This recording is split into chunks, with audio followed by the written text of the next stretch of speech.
Baby love ko, kain na tayo kasi almusal tayo, wala tayong dinner kaya nag-almusal tayo.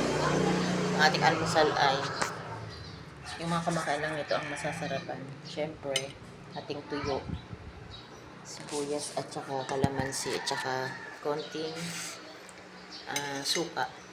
Magkakamay tayo, nakahugas na ako. Ayan, nanamnamin natin ang sarap nito. Yung mga kumakain lang nito, yun ang masasarapan.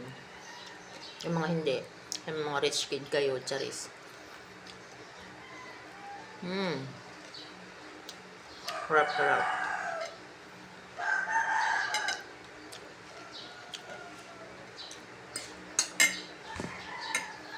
Hindi ko na siya inasinayin yung kamatis kasi nga ang tuyo natin, medyo syempre maalat na ang tuyo natin. Kaya hindi natin siya nilagyan ng asin. Iwas tayo sa maalat tuyo. Ito tama lang.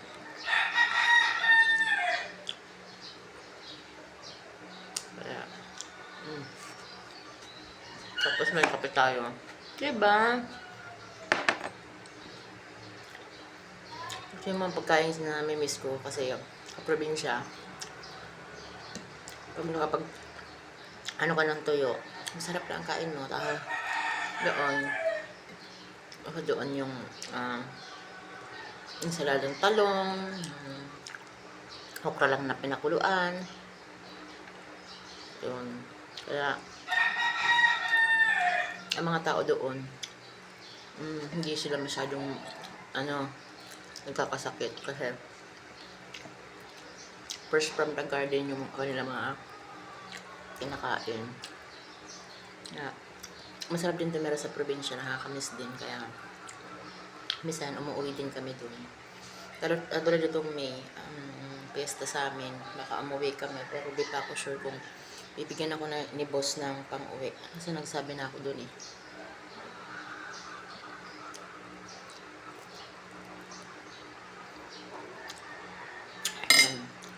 Ang sarap.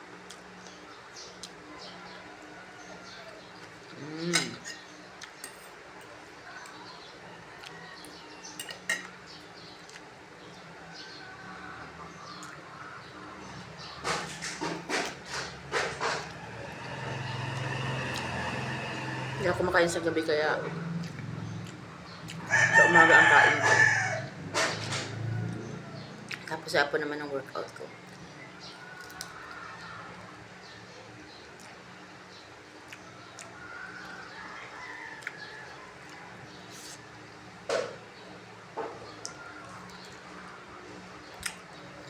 Ang sarap. Parang lang siya. Nag-blend yung niya, yung konting alat niya sa kamatis. Kasi di na ako nag-asin sa kamatis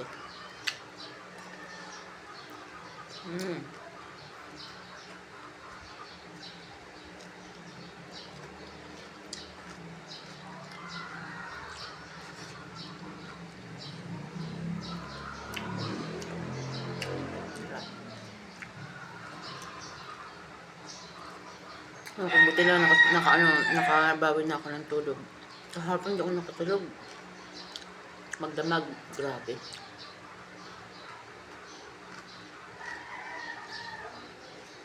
Buti nga nakatulog na ako kagabi. Araw kong natulog kasi hindi na kaya ng mata ko kasi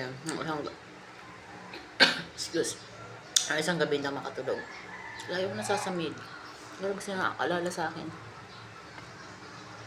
Naman akong boyfriend. Nasasamid ako. Kabibilang alam mo, kahapon nahiya ako kay Pati kasi niyaya akong kumain. Sabi ko, minsan na naman kain tayo sa sa Inasal o kaya sa Jollibee. Ayaw talaga niya, nahiya ako. Kaya kagawa ko para hindi siya makatangki. Bibili ko siya ng yosi. Kasi yun, hindi niya talaga matatanggihan yun.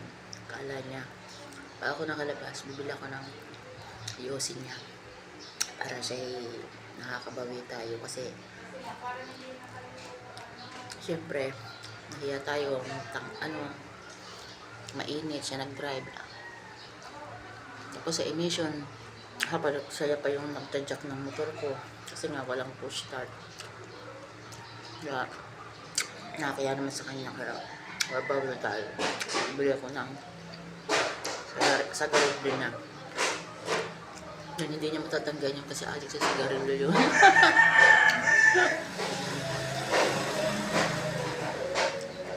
Hindi niya matatanggan. Kala niya. Iya ako kasi pre, naabala natin yung tao. Inaabutan ko naman siya. Ayaw naman niyang kunin. Sabi ko, gusto ko maghalo-halo. Sabi ko, talaga mag-choking tayo o kaya inisal. Diyos ko po, dinala ko dun sa halo-halo sa dyan sa Kabuyaw, yung halo-halo dun sa kanto doon. Pero masarap siya. Mura pa. 40 pesos. Malaki na siya. Tapos, masarap naman. Yun nga lang, siyempre, gusto ko naman yung malamigan lang konti. Kaya nagyaya ako sa Jollibee o kaya sa Inasal. Kaya naman niya, kaya sa Chowking ka ako, ang dami namang mapaparkingan diretso. Hindi na ako nagparatanggi at siya ang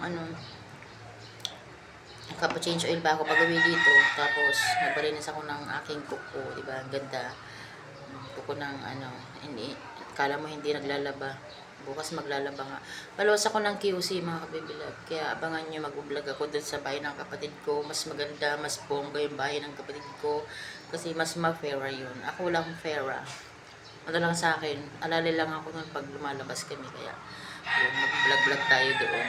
Kasi nung nakakaraan nag-vlog tayo doon. Nagsimba tayo, nagpalaspas tayo doon. At saka palabok tayo. Di ko lang nakahanan sa palabok. Tapos umatin tayo ng birthday ng apo niya sa sa Mediterranean restaurant.